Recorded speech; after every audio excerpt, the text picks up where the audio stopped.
Good morning, afternoon, good evening, everyone. I'm sorry, I'm 12 hours in work already, a little tired. So welcome to the next Wasteless World Talks. And today, Bill and Kevin are even more confused than any time before, because I told them that we will speak about a word which I invented 2 days ago. And of course, and the word is Nojects. And my question is, as usual, do you imagine anything under this word, Noject? What can it be?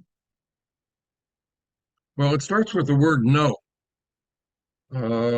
So it's something negative. It's close to the word objects. But whoever makes up the word has to define it. So we should throw it back to you. I let Kevin to try to answer as well, if he does not want me to reveal first. Kevin, your microphone is. Thanks. Yeah, Michael, I think it's part of a triptych of words.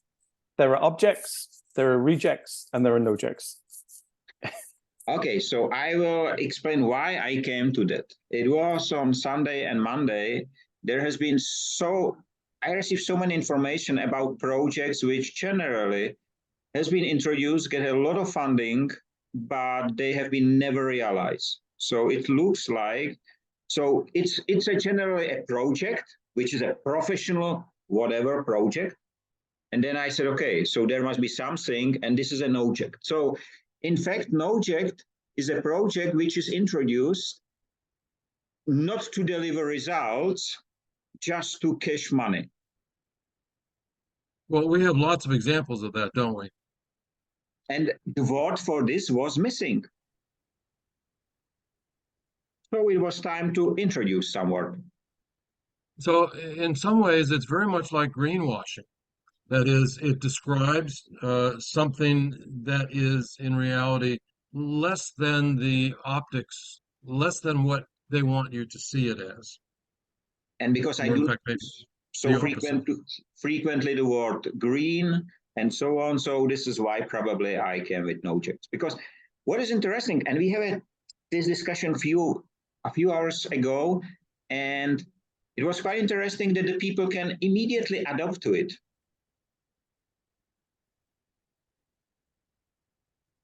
And this is well, what it's a lot like Wasteless World. It's very easy to understand it. Excuse me. Different from words like sustainability, right? Like, what the heck is that? You really need to take a course to understand some of the nuances of some of these words. But Wasteless World is easy to understand from the get-go, as is Nojects. I like it. I like it. Let's see when it shows up on Wikipedia or Merriam-Webster. So just to get it right, a Noject is the opposite of a project. If we define project as something which should deliver results. Right. Yeah. Because for Noject, is the only result is the personal profit of the person who introduced the Noject. Or perhaps put a different way, it is a project that does not yield results. Well, it's more than that, isn't it? It's a camouflage it's a camouflage, yeah. There's an awful lot of government quangos that could be easily classified as Nojects. And my intention is to make soon a list. And already in the next Industry 5.0 newsletter, the first Noject will be there mentioned. Because you know what is interesting, that they are generally not small size Nojects, but they are only the big ones, millions, hundreds of millions being wasted in Nojects. Including carbon emission trading is a Noject. Sorry for that. It is. It is. It is. It was never, the intention was never, ever to improve the ecosystem. It was only to establish a new financial system in which of money laundering generally. So it's exactly that. It's nothing else.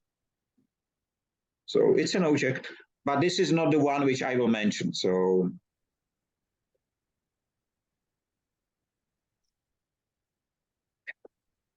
I'm happy that So you I think, like it. I'm sorry. No, that's all. I think there are Nojects, not just in government or in, the UN and governmental organizations, but there are also Nojects in industry. Um, People who sell an idea, and the reason they're selling the idea is not for the benefit of the company, it is to make a place for themselves. And then the challenge becomes to continue to continue to claim the progress and results, when to most people it would become obvious that they're just blowing smoke. Okay. I love the word. It could describe a lot of sustainability officers around the business. One interesting thing is that I think that then the challenge for the governments is to appoint a minister of Nojects. Of course, not to remove Nojects, but to encourage them. Why to encourage them? Because that's a great way for the government to get nothing done. I was thinking more of the English government than any other, but the fact is that you can be seen to do something, but of course, you don't actually risk taking any decisions and actually doing anything. And I take a big one. One of the examples which I used before was generally Hyperloop. Elon get hundreds of millions for Hyperloop from investors. More than 100 cities and governments in the world sign for Hyperloop. And nobody, at the end, there exists 2-kilometer long pipe in which once or twice drive something with a camera. He does not own it anymore. Richard Branson bought it, and Richard Branson give his hands away from it as well. But nobody asked. And Nojects in some way, it feels to me, because I'm not expert in economy, but it feels to me that if someone, let's say the rich ones or governments, invest in Nojects, that there are some ways of paying less duties, whatever. It looks like that the people know that they invest in the Nojects, and they do it intentionally. But the reason, probably they get the money different way back. I'm not sure about it, but this is what it's somehow resonating in my head if I connect it to such a project, which, sorry, there has been not done. Somebody sleep in his bed and invent it. So it's the ocean cleanup project, great example. 100 million for nothing, almost.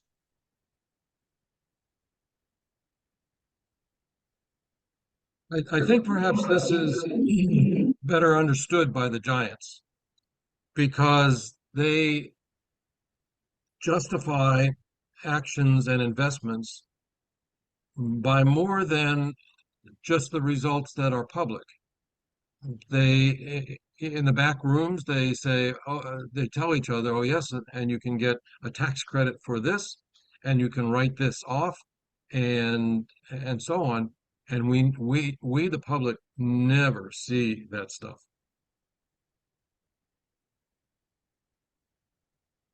This is well described what I mean with my simple English here. You describe it exactly the way. And the interesting part, if you are a giant, you generally book a giant's tax advisor, and you decide whether you would like to pay taxes or not, and they will do it because you pay them a lot of money. But all the others pay taxes because we do not have so much money to pay for such an advisor. A lot of Nojects. Just the word was missing. Not anymore. That's right. If you make that list, it would be concepts such as carbon trading and so on. But it could also get down into things within large organizations. So the large organization is valid and serves a purpose. I'm thinking of, for example, the Army. It's valid, it has a purpose, we need it, but there are probably many, many, many Nojects in the Army. So, for example, we used to get grants from the Army in one company that I was with, and all we need to do was get a sponsor within whatever Army research or military research organization it was. And that person was solely responsible for defining the parameters and the goals, and then we would get the money. And I think that made that person's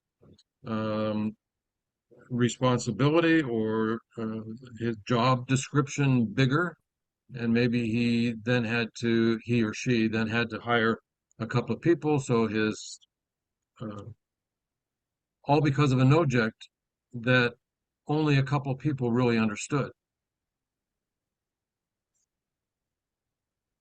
I think that word has a deep reach. Maybe even in your new trilogy, Kevin. Yeah. Yeah. Objects, rejects, Nojects, projects. You know, I don't know who it was who said veni, vidi, vici. Caesar? I don't know. Someone. Caesar on his way on his way back from Gaul. And right now, the three which you mentioned, Kevin, can be the new veni, vidi, vici. Yeah, yeah. Object, reject, Noject. Yeah, that could be the subtitle. Yeah. In a way, you think one is positive, one is negative, and one doesn't exist, or is made not to exist, or exists for another purpose even. The issue is I cannot input it even in Wikipedia because they're tracking my ID number of my computer generally. So no matter what I write there, it's deleted. So well, I just go down to the public library and use one of their computers. Good idea. Or your daughter probably has a computer, right? But so you can get her banned from Wikipedia too. Good idea. Not for her, probably. It's funny with Wikipedia.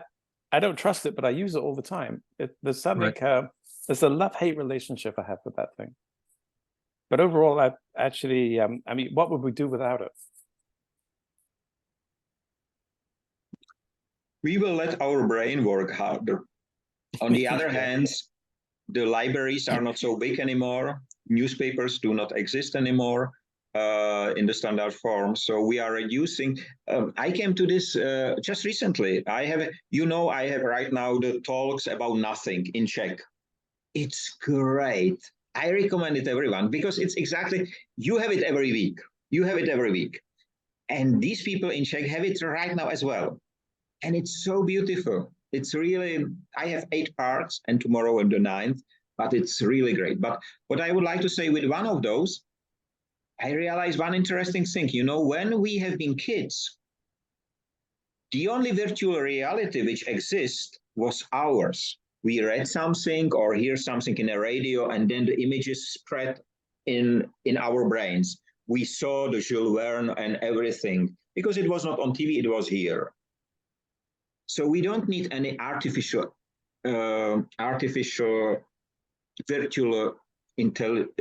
virtual reality. But right now, as the people are getting more of the virtual reality, they lose the ability of their own virtual reality, which is intentionally, but it's quite interesting. I sent you last time, and I know you gave me some topics, but some reply, but maybe I would like to know, how did you like the press conference of humanoid robots? I loved it. I shared it, and I got lots of responses back. That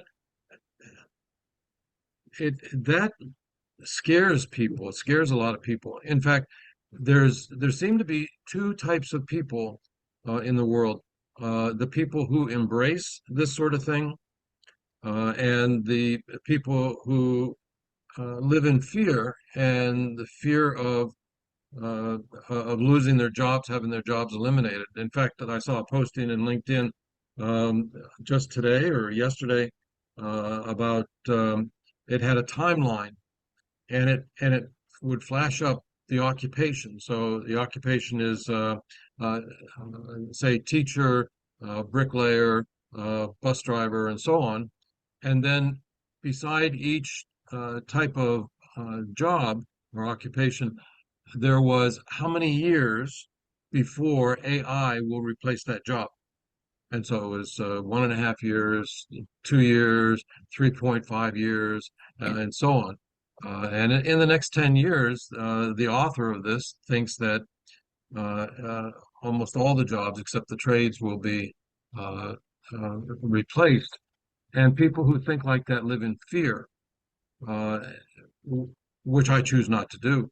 But they fail to recognize that they're not going to the world doesn't just turn a switch. There's a whole spectrum of times, and there's a whole spectrum of amounts of implementation. So a robot is not going to replace a doctor in the beginning. It's going to be an assistant to the doctor, is going to help the doctor. Um, but again, there's, I don't know how I got off on that track, and I apologize. Um, but it was a great seminar. I love to hear them talk. And when I was finished listening to all of them talk, I was left with the thought that they're not as advanced as I thought. What about you, Kevin? What was your response? I didn't see it, I'm ashamed to say, but I haven't had a look at it yet. But one thing I was thinking about actually two things from what Bill has just said. The first is that I think that I watched Terminator 2 yesterday. And I think that every robot should be forced to speak with an Austrian accent, so we know it's a robot. Right. And it's just like the watermark on AI, so you can recognize it immediately. Mm-hmm. Exactly that. But I think the most important thing is that we, as AI does start to take over people's jobs, I think there has to be a universal agreement on the distribution of robot wealth, so that it doesn't go to corporations, but it actually goes to the people whose jobs they are taking. It's quite interesting. On the other hand, I have to inform the audience that not only you are listening, even the US government, because from the last talks, 2 days it took before Joe Biden informed the world that the watermark on AI should be applied. And it was, I think it was Kevin or you, Bill, I'm not sure. No, it was Kevin. One of you says, this is a good idea. And it took just 2 days, it reached Joe Biden. So, you know, there is a worth to listen to this three men talking about the future, because the future can be very close. Yeah. What I took from your words, Bill, it was not about the timeline and so on, but you mentioned there is no switch from human to robot. But the fact is, at the moment, there is no switch. But if the work will be done all by robots or cobots or AI or whoever, then there will be such a switch. So it will be applied in some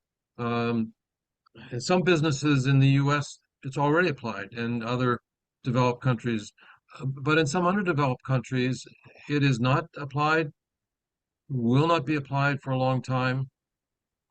in some places in the U.S., rural, for example, has less access to internet, will probably have less access to AI than it does in some areas like New York or Boston. It's going to greatly stratify and stratify even more than we already are stratified between the haves and the have-nots. Have access, don't have access. Um, and and to me, that's greatly troubling, even perhaps more troubling than the climate change. Uh, and and and it's troubling because if the giants can keep us battling each other, right? I think I mentioned the cartoon with the king up on the top of the castle, and the mobs with the torches and pitchforks down below. And the king's advisor said to him, "We don't have to battle them. We just have to convince the part of the mob that has the pitchforks that the enemy is the part of the mob that has the torches, and then we don't have to be worried with that," which is what they're doing. And access to things like AI and further stratification is exactly that.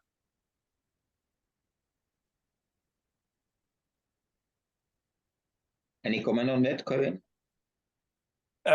Well, yeah, but a strange comment. I don't know why it just came up, but I think it was because Bill mentioned the rural areas. But you can imagine with increasing AI, there is less need for cities. And you can imagine that there will be a movement out of cities and people will move into smaller communities, rural communities, cheaper communities, more peaceful communities rather than heading into the big cities. And I don't know, I probably mentioned in one of the previous parts that the introduction that DARPA, the US, whatever, strongly funded organization, which invent a lot of things, including internet, that they are right now are working, and they announced already wireless electric power transmission up into the moving vehicles. So in fact, the rural areas and the movement out of the cities must not be connected to the need to connect the wires, because it can be wireless. So the speed can be much more higher. On the other hand, much more risky will be the moment, because we don't need to speak only about AI, generate the switch. If the electric power switch off, will be same or similar problem. So it must not be just a connection to the internet. You know, I was looking for a car which I can exchange the broken one. And there's a lot of electric cars, even used one. And I find out that my first question when I would like to buy a car is, can it be offline? Not the very opposite. You know, all the electric has online updates, all the maps are online updates, and so on. I do not want connected car. I would like to have a disconnected car and have the possibility to be disconnected. And very few offer it, in fact. And that's for me very risky. That's such a change, Michael. I remember going through a divorce 20 some years ago, and it was not nice. And I remember thinking, actually considering going underground. I just want to disappear. I'll wash dishes, I'll get paid in cash, I'll sleep, whatever. I just wanted to disappear. And I remember that vividly. I could have done that in 2020, or I mean in 2000 or 2001. I could have done that. I cannot do that today. I cannot do that today. And that's a good example of why everything is connected. Uh, Everything from your phone to the way you buy something, the car, everything's connected. You touched on the future of cities, such as working remotely from a rural area, and the need to access the internet, also the need to access power, so you're not plugged in anyway. And there has been for the last 15 years a project, and all the engineering schools meet at Arizona or someplace in the Southwest in the desert, and MIT and all the big universities, their engineering people. It's called the space elevator, and the thought is to eliminate the need for large booster rockets to take satellites and so on into outer space. And so what they've done is they're trying to get a strand of some material long enough so that sticks out into the into outer space far enough to counteract the gravity of the Earth, which wants to pull it back, and the centrifugal force and out into outer space. So there have been two holdups. One is, what is that material made of? And they've come up with something, nanocarbons, which is a single element wide and strong enough. And now they need, and they've got a machine that can climb up this, so an elevator.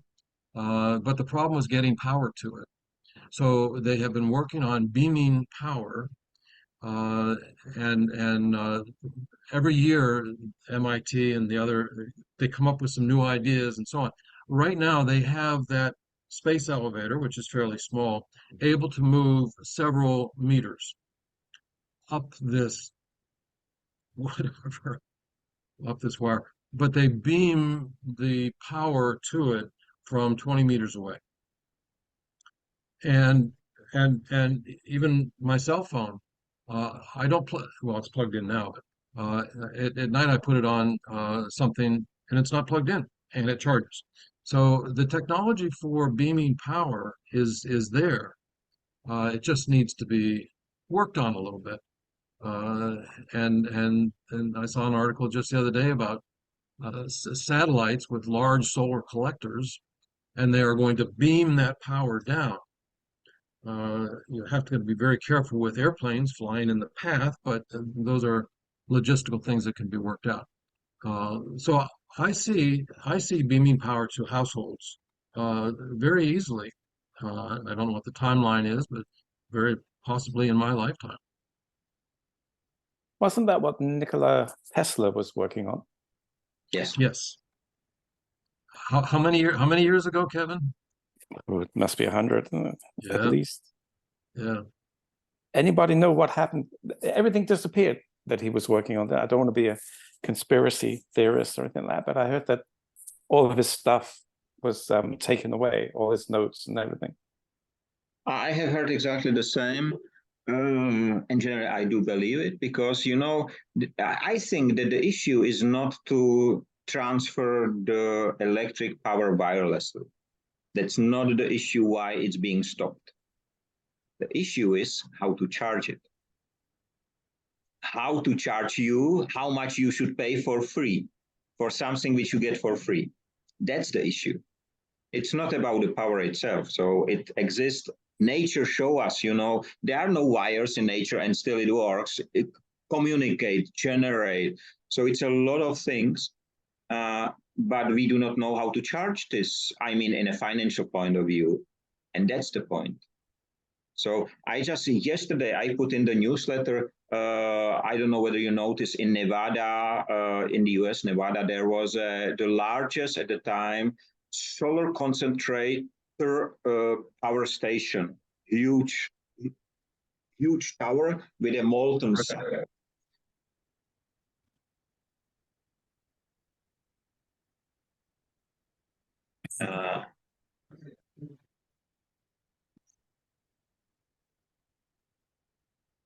10 minutes. Thank you. 10 minutes to go. With a molten salt around, there has been big mirrors generally, and they put the light. I think the price was 500 million, whatever, maybe more. It doesn't work. It's generally it works, but it doesn't. It never deliver the promised amount of energy.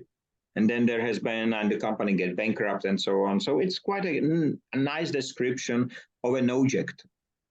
And about the space elevators, I know that not only the Japanese, not only in the US, the universities, but even the Japanese are working on similar And there is one more, which is quite even more interesting, you know, from a small point of view. And these are a balloon. You will reach the orbit with a balloon.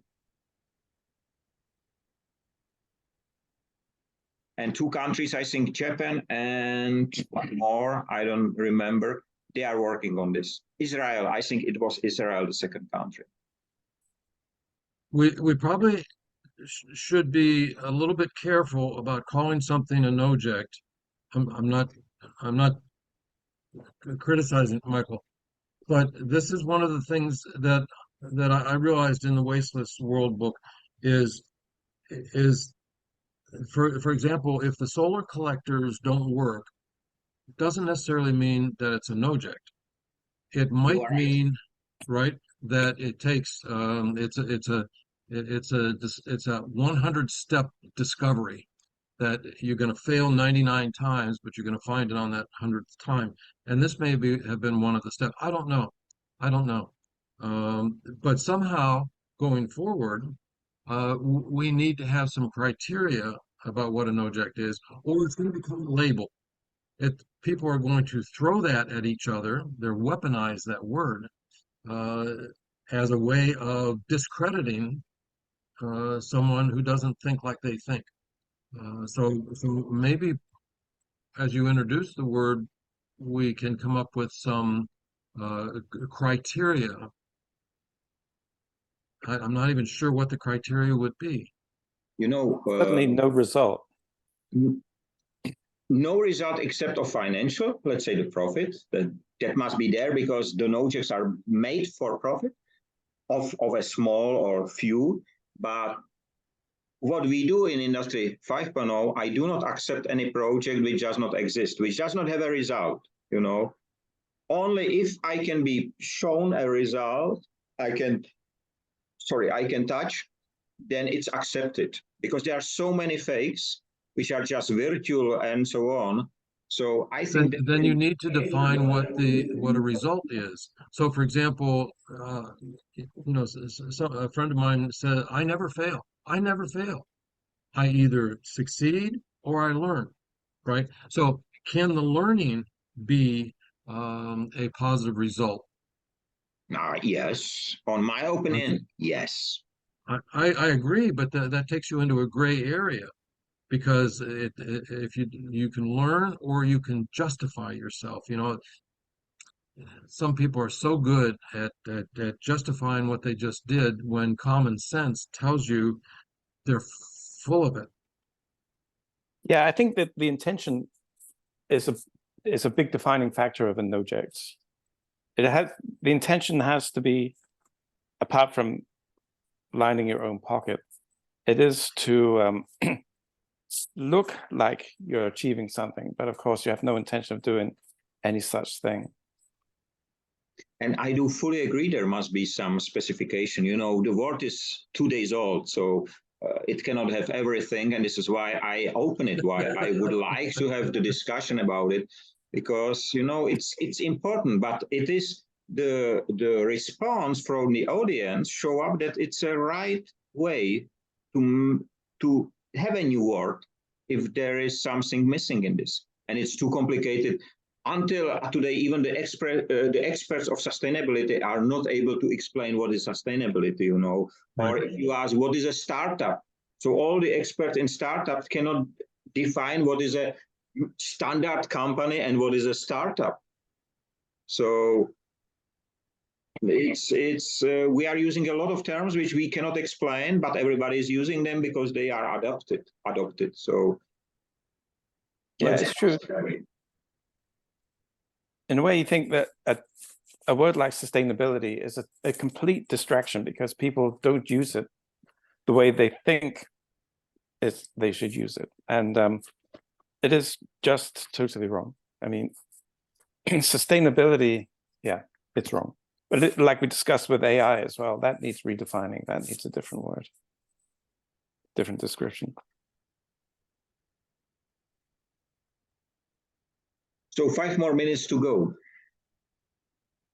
I got an interesting story. It's not a Nojects, but it was, and not even close, but it's just interesting.